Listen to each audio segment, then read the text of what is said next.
Good morning व आदाब। आज की जो वीडियो है ये हमारे कुछ बेनिफिशरीज़ के लिए बहुत अहम है। तो आप जितने भी मेरे देखने वाले हैं तो आप इस वीडियो को ज़रा गौर से सुनना, क्योंकि ये वीडियो जो है वो कुछ लोगों के लिए बेनिफिशियल हो सकती है।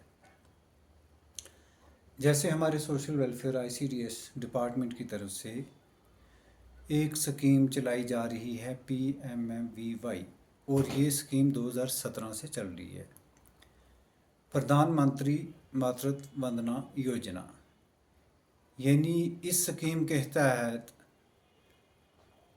जो भी हमारे एरिए की प्रेग्नेंट लेडीज़ होगी तो उसको गवर्नमेंट की तरफ से 5,000 रुपये एज ए इंसेंटिव मिलेंगे।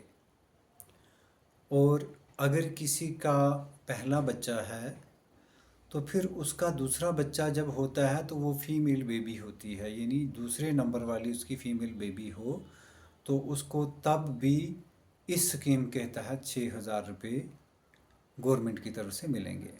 लेकिन हमारे बहुत सारे लोग अभी भी इस स्कीम से वाकिफ़ नहीं हैं और वो इसका फ़ायदा नहीं ले सकते हैं, जो कि उनके लिए नुकसान था। जो उनका हक बनता था उस हक को वो नहीं ले सकते।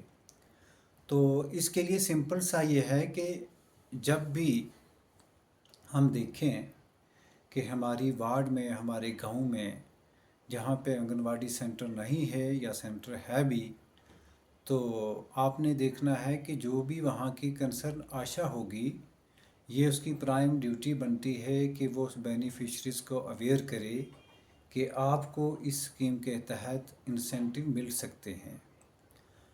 इन केस अगर आशा नहीं भी करती है तो हमने ये देखना है कि अगर वहाँ पे आंगनवाड़ी सेंटर नहीं है तो आपने क्या करना है, उस आशा से कंसल्ट करना है और जो नेक्स्ट वार्ड में हमारी आंगनवाड़ी वर्कर होंगी उसके साथ रब्ता करना है आपने।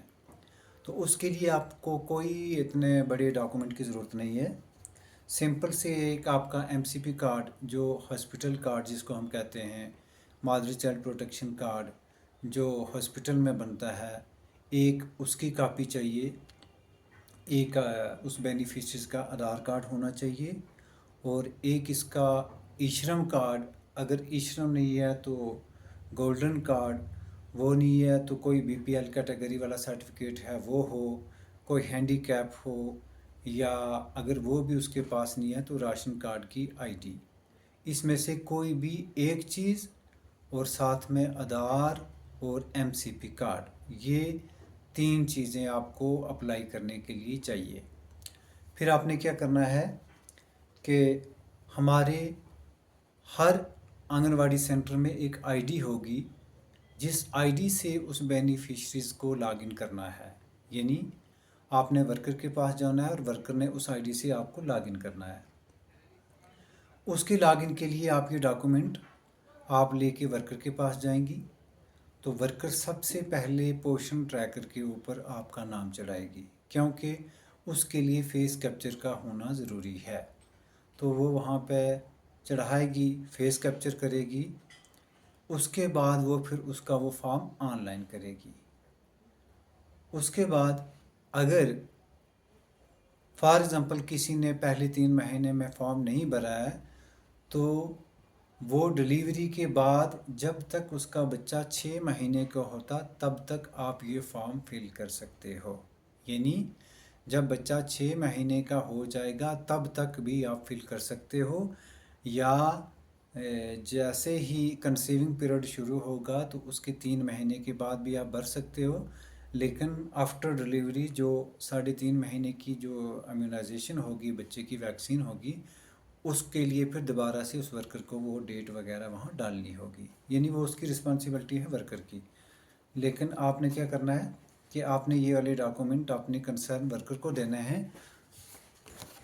तो ये वाले डॉक्यूमेंट आपने अपनी वर्कर के पास ले जाने हैं, तो वर्कर उस फॉर्म को ऑनलाइन करेगी तो आपको इस स्कीम के तहत जो हैं वो पहले बच्चे के लिए 5,000 और दूसरे बच्चे के लिए यानी फ़ीमेल बेबी के लिए 6,000 रुपये मिलेंगे।